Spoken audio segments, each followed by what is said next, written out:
Pour nous, c'est important parce que ça va permettre aux conservateurs québécois d'envoyer un message clair. Si, comme nous, vous croyez qu'il est temps de mettre fin à l'état d'urgence sanitaire perpétuel, bien, vous devez voter pour le Parti conservateur du Québec. Si, comme nous, vous pensez qu'il faut abolir le passeport vaccinal discriminatoire, il faut voter pour le Parti conservateur du Québec. Mais surtout, si, comme nous, vous pensez qu'il est temps de réformer un système de santé inefficace, où les Québécois ont été obligés de se confiner pour sauver le système, si vous pensez qu'il est temps de décentraliser cette grosse machine, si vous pensez qu'il est temps d'instaurer de la concurrence dans la matière de santé et si vous pensez qu'il est temps d'additionner la contribution du secteur privé, bien, le Parti conservateur du Québec va être là pour vous. En tant qu'artiste, je crois sincèrement à la liberté d'expression, surtout celle qui dérange, celle qu'on ne veut pas entendre. Parce que pour un artiste, c'est la flamme qui initie, qui peut initier une création. Donc, qu'elle soit bonne ou mauvaise, qu'on l'aime ou qu'on n'aime pas, si on tue cette flamme-là, l'artiste n'existe plus. Puis c'est la même chose chez un citoyen, surtout si on se prétend en démocratie. Qu'on soit d'accord ou pas avec lui, si on l'empêche de parler, si on l'empêche de critiquer, si on l'empêche de s'exprimer, bien, on l'empêche d'être.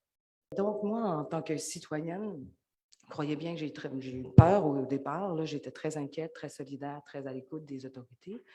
Mais là, à un moment donné, quand tu n'es plus capable de te poser des questions, il t'est interdit de parler de certains sujets, des sujets qui pourtant prennent de plus en plus de place dans ton quotidien, ça devient très troublant.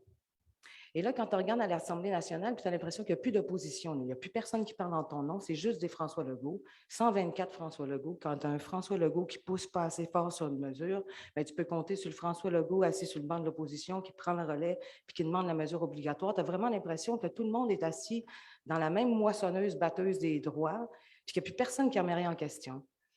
Puis là, tu as les conférences de presse, là, où est-ce qu'on te met la science comme guide suprême, mais on ne te la montre jamais.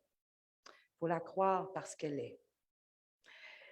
Bien, moi, dans tous mes cours de sciences à l'Université de Montréal, on m'a toujours dit que le doute, c'était le moteur de la science.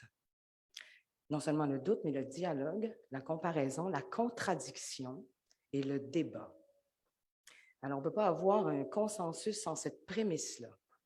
J'aimerais savoir pourquoi on nous l'a confisqué, ça. Surtout que la crise appartient à tout le monde. Ce n'est pas juste des chercheurs dans leur petit coin, c'est tout le monde qui était aux prises avec ça. Surtout qu'Arruda disait très bien que la plupart des mesures sont politiques. Il ne faut jamais l'oublier, ça. Puis en plus, notre premier ministre nous a avoué récemment qu'il nous dirigeait à coup d'intuition.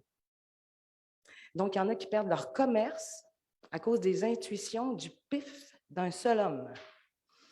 Alors donc, moi, j'ai décidé de mettre ma carrière de comédienne de côté pour justement entrer dans l'arène politique, pour remettre notre démocratie et nos droits en marche.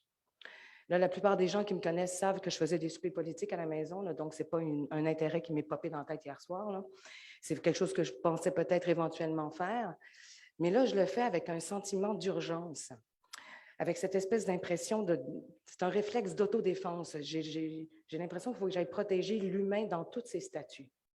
Dans son statut de libre arbitre, dans son intégrité physique, dans son intégrité psychique, dans son droit au travail, dans sa liberté de choix, dans sa liberté de décision, dans ses liens familiaux, sociaux, amicaux, dans sa capacité de penser, de critiquer, de s'exprimer, dans sa nature d'être humain, puis dans son désir d'exister, non seulement en tant qu'individu, mais au sein d'une société, au sein d'une communauté. Et c'est tout ça qu'on est en train d'essayer de faire voler en éclats. Alors donc, moi, j'ai décidé d'aller essayer de recolmater tout ça. Et je vais le faire avec le Parti conservateur parce que c'est le seul parti qui, depuis le début, porte ce beau message d'unité, de solidarité. Je voudrais dire aussi que j'ai toujours voté PQ, moi. Toute ma vie, j'ai voté PQ. J'ai tout le temps pensé que le PQ, c'est un parti de coalition qui ralliait des gens de gauche, de droite, pour rendre les Québécois plus libres. Mais ils ne veulent pas les rendre plus libres. Ils veulent les rendre moins libres. Là, en ce moment, ils participent à la discrimination, à la stigmatisation de certains Québécois de façon complètement gratuite. Et comme je suis conservatrice à la base, alors vous comprendrez que mes valeurs sont maintenant entièrement avec ceux du Parti conservateur. Et c'est avec eux que je vais fièrement aller porter ce message de cohésion dans les rues de Marie-Victorin. Mais je vais aussi surtout porter une oreille attentive à tous ceux qu'on n'a pas voulu entendre pendant la crise. À la mère, au père monoparental qui s'inquiètent de l'inflation, aux jeunes qui sont en train de décrocher, à tous ces commerçants là, qui sont en train de faire faillite, qui sont sur le bord, non pas parce qu'ils ne sont pas capables de gérer leur commerce, c'est parce qu'il y a un comptable qui n'est pas capable de gérer la sienne, qui leur a demandé de fermer la leur. Puis ça, c'est les économies d'une vie, là. Puis en plus, le comptable, il a le culot des traités de non essentiels. Puis là, il y a des partis d'opposition là, qui regardent ça aller puis ils ne font rien. Ils ne daignent même pas les défendre. Alors donc, moi, je vais aller les écouter. De mon côté, je vais aller leur parler de droit. Je vais aller leur parler de démocratie, puis surtout de santé, parce que ça va être notre cheval de bataille, c'est au Parti conservateur. Et puis, s'il y a un consensus au Québec, c'est bien que les Québécois trouvent que le système de santé est en décrépitude depuis trop longtemps. Alors, je vais aller porter fièrement les idées du parti dans les oreilles de nos concitoyens. Et puis, c'est ça, on veut arrêter l'état d'urgence, on veut remettre notre démocratie en marche, nos droits en marche. On veut rappeler qu'on a été les premiers à demander une enquête indépendante et publique concernant nos CHSLD. On croit que les Québécois doivent savoir ce qui est arrivé à nos aînés pendant la première vague et on veut l'abolition immédiate de cette espèce de patente à gosse qu'est le passeport vaccinal. En terminant, j'aimerais m'adresser à ceux qui nous suivent parce que je sais que vous êtes beaucoup. D'ailleurs, en Friend Membership, on a déjà dépassé le 45 000 membres. Ça veut dire beaucoup. Alors, c'est ça, je vous invite à me suivre. Je vous invite à vous mettre membre du parti si ce n'est pas déjà fait. Je vous invite à nous aider aussi parce qu'on a besoin de financer notre campagne.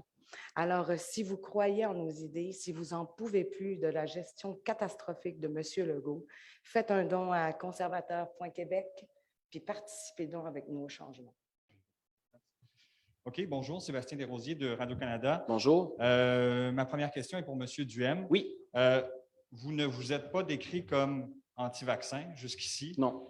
Vous êtes même vacciné. Oui. À moins que je me trompe. Mais votre candidate est résolument contre la vaccination.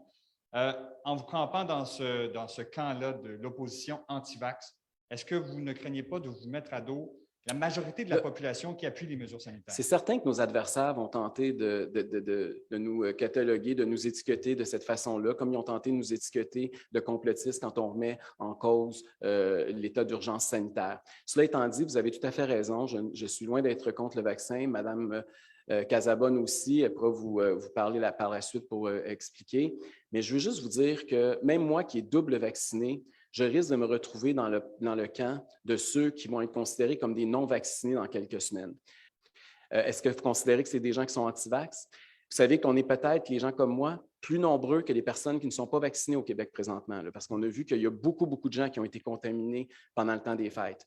Donc, il faut faire très attention à ces amalgames-là. Je comprends qu'il y a des politiciens, puis François Legault est excellent pour diviser la population québécoise sur l'enjeu de la vaccination. Il le fait depuis des semaines, depuis des mois. Il veut même continuer avec un impôt vaccin qui, pour moi, est complètement illégal. J'ai très hâte de voir ce qu'il va déposer dans quelques semaines à l'Assemblée nationale. Mais c'est évident qu'on va...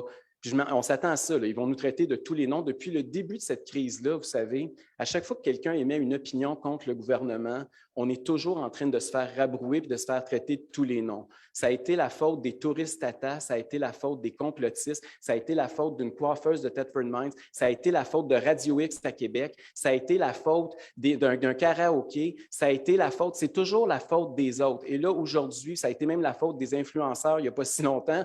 Et là, aujourd'hui, c'est la faute des non-vaccinés. Mais en fait, là, si le bilan est aussi désastreux au Québec, c'est peut-être la faute du gouvernement Legault. Et M. Legault, au lieu de pointer le doigt partout, il devrait peut-être s'acheter un miroir. Et c'est ça le message qu'on va envoyer au Québec. C'est assez. Cette gestion-là ne fonctionne pas. On a un des pires bilans au pays. On est de loin ceux qui ont les pires mesures en termes de mesures sanitaires. Il faut laisser vivre les Québécois. Moi, je sais pourquoi on me traite d'antivax, probablement à cause de mon texte que j'ai écrit, une espèce de satire Ça, je veux juste vous remettre dans le contexte dans lequel j'ai écrit ce texte-là. Quelques jours auparavant, on apprenait de la bouche de M. Legault, de M. Dubé, qui voulait se départir du personnel soignant qui était non vacciné.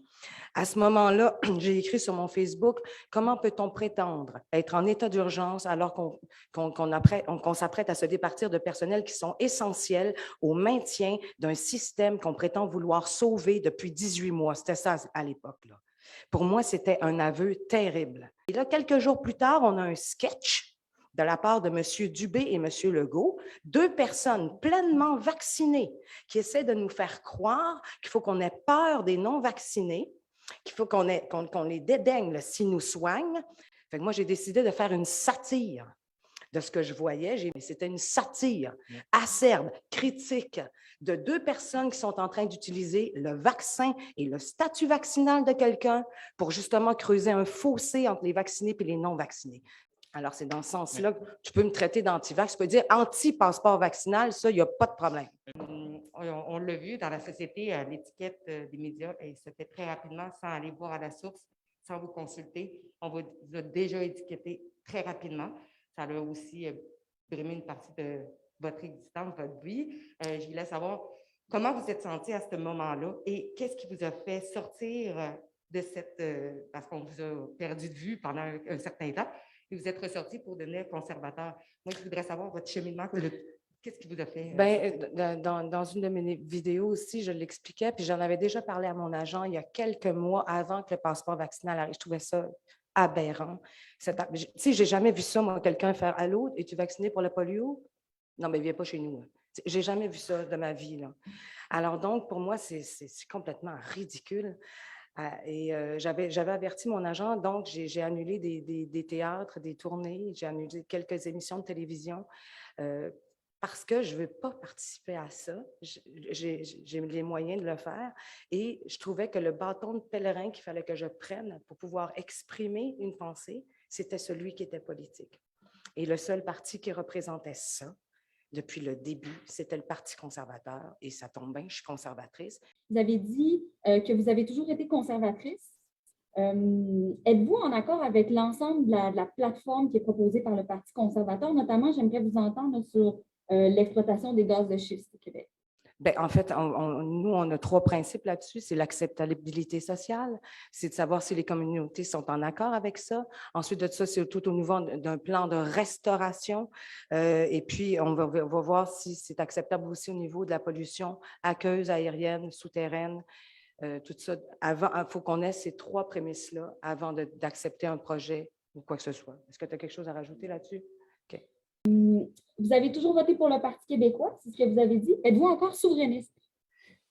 Bien, j'ai le cœur indépendantiste, mais là, je suis avec un parti nationaliste, patriotique, qui va donner les moyens au Québec, qui ne va pas viser l'austérité et la décroissance, qui va encourager l'entrepreneuriat, qui va renforcer l'autonomie énergétique. Alors donc, si jamais on devenait indépendant, le Québec va avoir les moyens de le faire.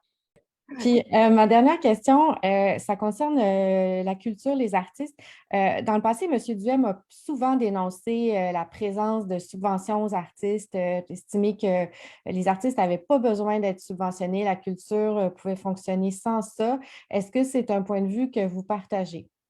Bien, en fait, le danger des subventions, c'est qu'on fait parler la voix du gouvernement.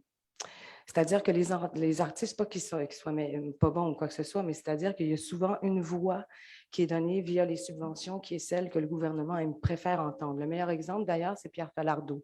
Il était obligé d'aller retirer, en fait, de se créer des subventions en faisant de se financer via des films très comiques pour pouvoir donner voix à ce qu'il voulait dire. Alors, c'est en ce sens-là, moi, je suis en accord avec ça. Je veux juste rappeler qu'en plus, le milieu artistique et événementiel a été un des milieux les plus durement touchés par les mesures arbitraires de M. Legault. Je voudrais dire à mes amis artistes d'aller cogner à la porte de Nathalie Roy, juste pour la brasser un peu, parce qu'elle sait très bien qu'en ce moment, ce sont des mesures politiques. Madame Casabonne, j'aimerais revenir avec vous sur les subventions aux artistes, justement. Monsieur Duhem a souvent dit que ces subventions-là faisaient qu'on endettait les générations futures Est-ce que vous êtes d'accord avec ça? Est-ce que vous avez justement fait partie de ces quémandeurs-là? Est-ce que c'est comme ça que vous avez fait votre argent, selon vous? Ben, moi, j'ai toujours fait de l'autofinancement parce que j'ai fait des. Mais oui, j'ai vécu des subventions. Là. Au théâtre, j'étais payée par les subventions. D'ailleurs, c'est pour ça qu'en ce moment, je trouve ça niaiseux de discriminer le public qui me paie et qui ne peuvent même pas avoir accès parce qu'ils ne sont pas vaccinés. Je trouvais ça complètement ridicule. Mais non, effectivement, moi, j'ai eu. C'est comme ça que ça fonctionne ici. Mais en même temps, j'ai été au privé. Au privé, on a une espèce de c'est deux façons de fonctionner. Je trouve que ça serait intéressant d'avoir une concurrence là-dedans. Vous avez dit que vous étiez une conservatrice. Est-ce que vous avez lu l'entièreté du programme électoral de Oui. M. Duhem? Oui. Et j'aimerais vous entendre sur certaines politiques, par exemple la privatisation du système de santé, l'abaissement du taux d'immigration au Québec. Est-ce que c'est des mesures avec lesquelles vous êtes à l'aise? Absolument. En fait, il y a 800 médecins qui ont signé un manifeste en ce moment, qui viennent de 50 centres hospitaliers du Québec. Alors, donc, nous, ce qu'on veut faire, c'est décentraliser le système de santé. On veut justement ouvrir la porte au privé. Mais là, il ne faut pas mettre l'épouvantail du privé. Oups. Ce qu'on veut faire, c'est que, vu qu'on veut offrir des délais raisonnables, on veut que si la personne qui est en attente de soins ne trouve pas un délai raisonnable pour se faire, je ne sais pas, pour subir une chirurgie élective, par exemple. Mais on veut lui donner l'opportunité d'aller au privé et le gouvernement paye le privé. Alors, c'est ça qui se passerait. Dernière question pour M. Duhem. Vous l'avez sans doute vu passer, là. Il y a de vieilles déclarations de vous qui apparaissent de plus en plus, dont une sur Twitter là, qui date de 2010, où vous avez dit que les artistes peuvent être dangereux quand ils se prennent pour des scientifiques et qui influencent l'opinion publique. C'est un peu ce que Mme Casabon fait depuis quelques mois. Mme Casabon ne se prend pas pour une scientifique. Mme Casabon se prend pour une citoyenne. Et présentement, ce qui est attaqué, ce sont nos droits et c'est notre démocratie. Et ça concerne tout le monde. Nous, on veut essayer de taire les hystéries parce qu'il y a des gens qui ont été exacerbés parce qu'on les a empêchés de parler. Puis il y en a d'autres qui sont tellement aux prises avec l'espèce de propagande non vaccinale qui sont aussi violents. Fait que nous, avec nos membres, avec nos 40 000 membres, on veut essayer de réunir les gens. On veut essayer de recréer la cohésion, de faire taire ces hystéries-là de chaque côté. Alors, donc, c'est ce qu'on va essayer de faire. Madame Casabonne, je revenais sur la vaccination. Les autres partis politiques encouragent les gens à se faire vacciner. Moi, je comprends que vous êtes contre le passeport vaccinal, vous dites que c'est de la discrimination, mais est-ce que vous encouragez quand même les gens à aller se faire vacciner? Nous, on est pour le libre choix. Et puis moi, je ne suis pas médecin. Cette décision-là doit être prise avec la personne, l'individu et son médecin. Moi, je n'ai aucun rapport d'influence là-dessus, quel qu'il soit. Présentement, il y en a comme moi qui sont pris entre un conflit entre est-ce qu'on écoute un médecin ou est-ce qu'on écoute un politicien.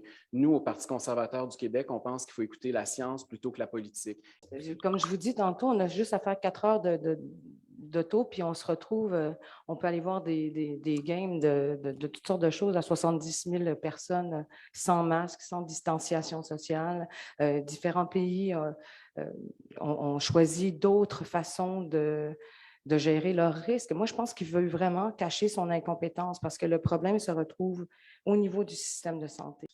Très, très content de vous retrouver, Mme Casabonne. Je vous avais croisé là, à l'époque, vous faisiez des tournées promo dans les radios de Québec. Vous étiez fort agréable à voir dans l'émission La Galère, macaroni tout garni pour les plus jeunes.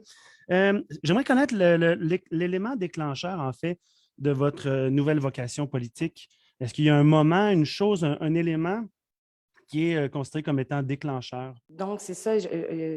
À partir du moment où, parce que moi, quand même, j'ai fait quelques cours en soins infirmiers, là, et au niveau du masque, j'avais beaucoup de questions au niveau du masque, qu'est-ce qui se passait avec ça, mais on n'avait plus le droit de même se poser ces questions-là sans se faire dire « mets ton masque, ferme ta gueule ». Donc, il y a quelque chose qui se passait de tellement grotesque que, puis quand tu es la personne qui se pose des questions, tu es blessé par la rébarbation que les gens t'apportent, mais pour des questions que toi, tu trouves banales, en tout cas. Mais sauf que ça ne semble pas être si banal que ça, puisqu'on dit de te fermer la gueule. Fait que donc, à partir de ce moment-là, à partir où est-ce que tu ne peux plus t'exprimer ou quoi que ce soit, il faut absolument que tu cherches à avoir des concitoyens qui pensent un peu comme toi. Puis Éric, ça a été le premier à soulever ces questions-là, à sembler à avoir les mêmes questions que moi. Alors donc, c'est pour ça que je me suis mis à le suivre, je me suis mis à... Puis en plus, il m'apportait des réponses que je ne pouvais plus aller chercher parce que, en tout cas, on n'avait plus le droit de se poser des questions. Fait que ça a été un déclencheur. Et je me disais qu'en tant qu'artiste, bon, on l'a vu, hein, j'ai fait une petite sortie en essayant de faire une farce satirique et acerbe, un peu critique. On nous tombe dessus. Fait que le seul moyen, le seul bâton de pèlerin que je pouvais prendre, c'était celui politique pour aller porter une voix qu'on n'entend pas assez. Alors donc, maintenant, au lieu d'être en représentation, je vais représenter les gens. Et ben voilà, c'est ce qui m'a amené là.